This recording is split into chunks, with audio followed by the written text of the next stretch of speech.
On poursuit ce Lex Inside, on parle reconnaissance faciale avec Anne Brunon-Hertz, co-directrice de l'ouvrage Reconnaissance faciale, défis techniques, juridiques et éthiques, publié aux éditions Panthéon-Assas. Anne Brunon-Hertz, bonjour.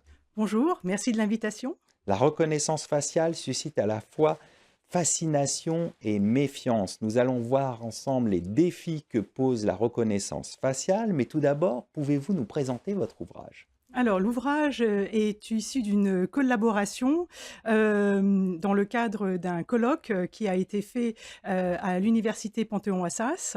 C'est un ouvrage qui est issu d'un travail de recherche D'accord. initié par l'équipe Law and Humanities. L'intérêt de cet ouvrage, c'est qu'il est pluridisciplinaire, c'est-à-dire qu'il convoque des spécialistes de divers champs disciplinaires, comme la science informatique, le droit, la philosophie, la sémiotique, mais aussi les études américaines et la philosophie, ce qui nous permet d'avoir une vision plus complète de cette notion très complexe qu'est la reconnaissance faciale. Alors, on va rentrer dans le vif du sujet. Quelle est la définition de la reconnaissance faciale et comment ces avatars, comme la surveillance algorithmique, s'en distinguent?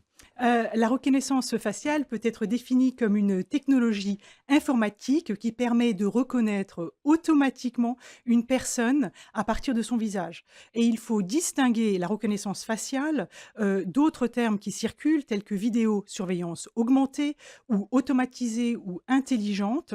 Et dans ce cas-là, l'objectif est uniquement de détecter des événements en temps réel dans l'espace public et non de détecter des visages. D'accord. Alors là, on a bien cerné ce qu'est la reconnaissance faciale, mais pour bien comprendre les enjeux, on va s'intéresser à son fonctionnement. Alors, comment ça fonctionne? Alors, c'est très simple, l'objectif est double. Il s'agit d'identifier et d'authentifier. Identifier, c'est poser la question: «Qui est la personne X?» et authentifier, c'est: «Êtes-vous bien la personne que vous prétendez être?» Il y a 4 étapes. La première étape, il s'agit d'acquérir une image. La deuxième étape, il s'agit d'extraire les caractéristiques, du visage. La troisième étape, ensuite, il faut encoder, cette image avant, dans une quatrième partie ou une quatrième étape, de la comparer à un stock, d'images dans une base de données. Alors, on va s'intéresser aux problématiques juridiques. Quelles sont les questions juridiques soulevées dans l'ouvrage? Alors, il y a 2 problèmes en fait que pose, la reconnaissance faciale. Le premier, c'est que la reconnaissance faciale permet d'être reconnu sans le vouloir et ensuite elle permet de récupérer des données sur le visage. D'accord. Et ça soulève un certain nombre de questions juridiques qui sont de 2 ordres. La première, c'est la question du consentement et la deuxième, c'est la question, des droits fondamentaux. Sur la question du consentement, déjà, ces technologies sont qualifiées de silencieuses, parce qu'en fait, elles permettent d'opérer à distance et indépendamment d'une action quelconque de l'individu, qui est ainsi, surveillé. D'accord. Et quand elles sont, déployées dans des lieux, accessibles au public, le problème, c'est que l'individu ne peut pas consentir à leur utilisation et il ne peut pas non plus s'y soustraire. Et donc ça pose effectivement la question du consentement Bien sûr. qui, pour rappel, est effectivement un des fondements qui est prévu pour le traitement des données personnelles, dans, le RGPD. Ensuite, sur la deuxième question, qui est la question, des droits fondamentaux, la singularité, de la reconnaissance faciale, c'est que lorsqu'elle est utilisée dans l'espace public, elle a un effet, dissuasif. C'est-à-dire, qu'elle peut avoir un effet dissuasif dans l'exercice d'un certain nombre de droits fondamentaux qui sont, la liberté d'expression, d'association, d'aller et venir, d'assembler, et ça, bien sûr, ça contrevient, et c'est une restriction inacceptable à un certain nombre de libertés Bien qui sûr. sont protégées, au titre d'un certain nombre de textes, dont, la Charte des droits fondamentaux de l'Union européenne, pour ne citer qu'elle.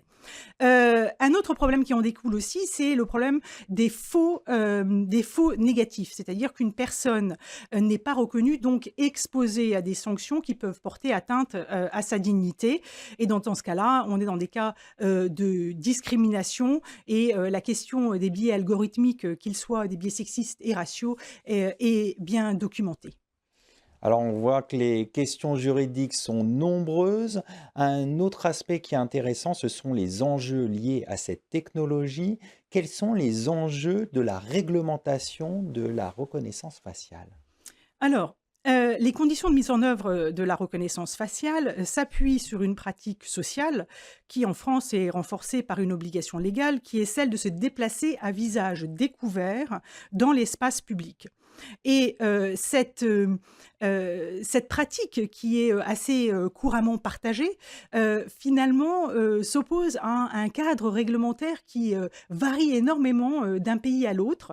Alors c'est assez, difficile, de détailler, ces pratiques, enfin ces cadres, légaux, en si peu de temps, mais on peut prendre 2 exemples. On peut Bien prendre sûr. l'exemple de l'Union européenne et l'exemple des États-Unis. Alors, sur la question de l'Union européenne, il est relativement intéressant de voir que l'Union européenne est en train de mettre en place un cadre réglementaire sur l'intelligence artificielle qui L'IA s'appelle Act. l'AI Act, oui, tout à fait, et qui interdit l'utilisation de systèmes biométriques à distance, en temps réel, dans des espaces accessibles au public à des fins répressives. Mais cette interdiction est assortie d'un certain nombre d'exceptions qui sont au nombre de 3. Lorsque la recherche, est ciblée et spécifique de victimes. La D'accord. deuxième, c'est la prévention, d'une menace spécifique type terroriste et la troisième, c'est la localisation ou l'identification d'une personne soupçonnée d'avoir commis une infraction pénale. C'est aux États maintenant de préciser les cas dans lesquels, ces, exceptions vont s'appliquer et ensuite elles seront subordonnées à une autorisation préalable.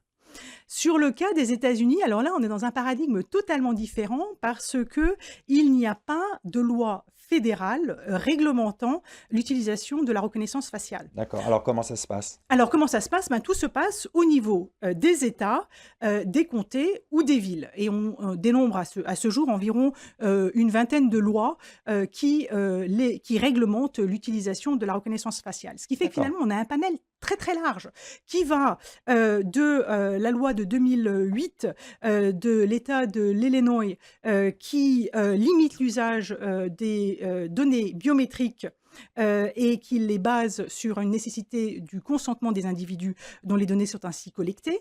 D'accord. Et de l'autre côté du spectre, on va avoir l'État de New York qui utilise la reconnaissance faciale. D'accord. Euh, Donc, on va du tout au tout. du tout au tout à fait. Alors si on regarde un peu plus précisément, chez les États qui légifèrent sur ces questions-là, on voit qu'il y a un mouvement de balancier qui est assez intéressant. Donc il y a une première vague d'interdiction, qui fait suite, aux émeutes qui suivent la mort de George Floyd en mai, 2020. D'accord. Parce qu'en fait, les manifestations mettent en avant, le fait que la police, aurait utilisé, ces données collectées, non pas pour prévenir, des actes criminels, mais, pour, contrôler les activités politiques des manifestants. D'accord. Le retour, en grâce, des technologies de reconnaissance faciale se fait 1 an plus tard, on est en juin 2021 et là, c'est les incidents des émeutes du Capitole, qui montrent que finalement la reconnaissance faciale est particulièrement efficace, pour, reconnaître, les émeutiers, en se servant bien entendu de la reconnaissance faciale, des images qui sont collectées via les caméras de vidéosurveillance, les vidéos, des journalistes et des policiers, mais aussi des images collectées, sur les réseaux sociaux.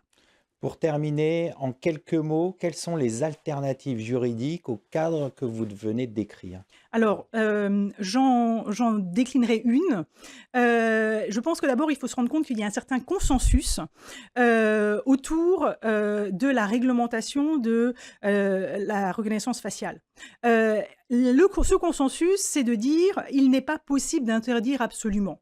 Donc le rôle du législateur finalement, il se limite à mettre en balance les avantages et les risques sociaux, de manière à rendre ces technologies, acceptables. L'objectif de l'ouvrage, c'était de montrer que peut-être il y a une autre voie qu'on pourrait peut-être explorer, qui est celle de l'anonymat.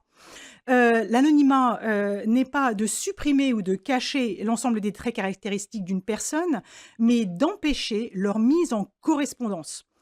Un D'accord. exemple Et on terminera sur cet exemple. Voilà, lorsque vous avez un échantillon de sang, cet échantillon de sang est labellisé avec un numéro qui vous identifie, mais qui vous identifie dans une sphère spécifique. Et donc finalement, un droit à l'anonymat serait peut-être une manière de protéger les libertés individuelles.